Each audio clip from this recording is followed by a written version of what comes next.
السلام علیکم ورحمۃ اللہ وبرکاتہ۔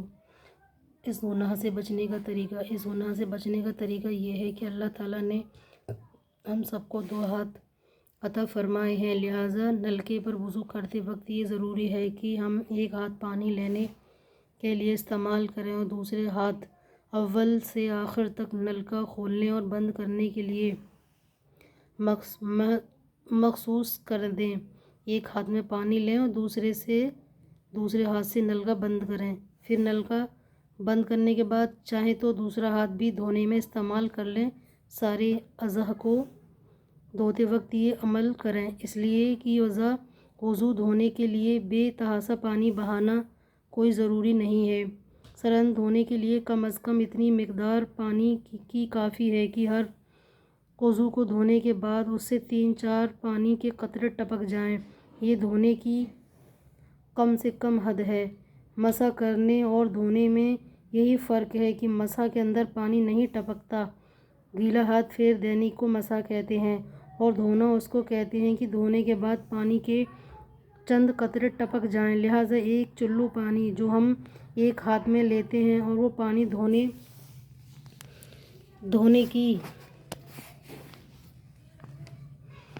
دھونے کی مذکور بلا شرعی حد سے کہیں زیادہ ہوتا ہے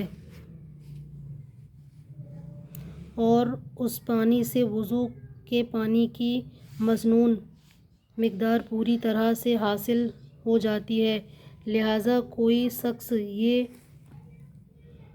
یہ عذر نہیں کر سکتا کہ ایک ہاتھ سے وضو کرنے کا جو طریقہ آپ نے بتایا ہے اس سے ہم کس طرح وضو کریں اور ایک ہاتھ سے تو وضو نہیں ہو سکتا۔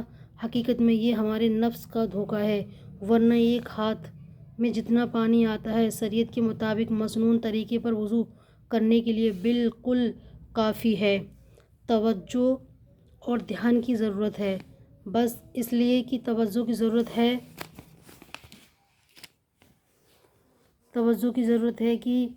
ضرورت ہے اور اپنے اندر اس احساس کی بیداری کرنے کی ضرورت ہے کہ ہم اسراف کے گناہوں میں مبتلا ہیں، جس سے بچنا ہمارے ذمہ ضروری ہے، ورنہ اللہ تعالیٰ کے یہاں پکڑ ہوگی، عذاب ہوگا اور جواب دینا ہوگا کہ تم نے پانی جیسی